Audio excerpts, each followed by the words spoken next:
Сайн байцгаана уу? Өнөөдрийн хичээлээр сурган заах арга зүй 16 дугаар хичээлийг орох болно. За сурган заах арга зүй 16 дугаар хичээлээр бид нэр ерөнхий нийт хийсэн ажлаа дүгнэх болон мөн оюутнуудыг тест ажиллуулж шалгалт авах ёстой. За багшийн гарын авлага дээр маань энэ үнэлгээ өгөх онлын мэдлэгийг шалгахын тулд үнэлгээ өгөх байгаа. За үнэлгээ өгөхийн тулд 2 цагийг зарцуулах ёстой. За оюутнууд маань онлын мэдлэгээ үнэлүүлэхийн тулд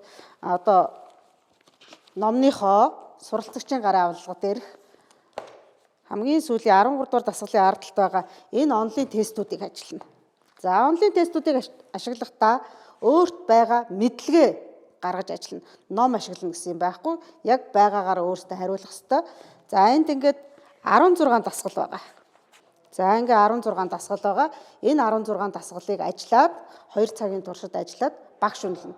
За багш үнэлэхдээ багшийн зөвлөмж ба шийдэл гэдэг ном байгаа. Энэ ном бол багшийн ном. За энэ дээр юу байгаа гэхээр яг энэ 16 дасгалын хариултууд нь байгаа. Нэг бүрчлэн. За нэгдүгээр асуултыг ингэж хариулна, хоёрдугаар асуултыг ингэж хариулна гэсэн бидний гарын авлага байгаа гэсэн үг. За энүүгээр ингээд оюутнуудаа үнэлээд дуусна. За үнэлгээг хийгээд дууссан дахиад бид нар дадлагын хичээлээр хийсэн эд анги бүтээлтэй. За ингэхлээр нөгөө нэг онлын мэдлэг, дадлагын мэдлэг хоёрыг бол ур чадвар хоёрыг бол үнэлээд ингээ болчихно.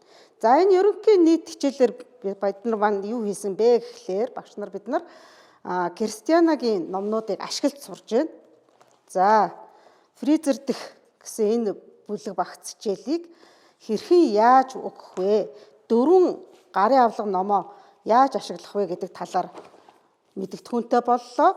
За одоо суралцагчийн гарын авлага дээр байгаа үнэлгээг хэрхэн хийх үү гэж үзсэн байгаа. Яаж нийт дүнгийг боловсруулах уу гэдгээ бас сурсан. За энэ дээр нөгөө хуваагч гэдэг ойлголтыг бид нар авсан байгаа. Хуваагчаа дасгал тус бүр дээр өөр байна гэдгийг ойлгосон. За түрүүнээс гадна ажлын дарааллыг хэрхэн боловсруулах уу гэдэг талаар бас үзсэн байгаа. Ажлын дарааллаа оюутнууд боловсруулаад тэрнийхээ дагуу ажиллабараа гүйцэтгэх ёстой гэдгийг ойлгосон. За тэрнээс гадна сурган заах арга зүйн талаар бага зэрэг мэдээллийг авсан байгаа. Сурган заах арга зүйн хичээлээр болохоор багш төвтэй хичээлээс оюутан төвтэй хичээл рүү шилжиж орж байгаа. Энэ хэсэг дээр онлын мэдлэг мэдэгдэхүүнийг бол олсон байгаа. За 13 дасгал ажлын турш хамтдаа байсан та бүхэндээ баярлалаа.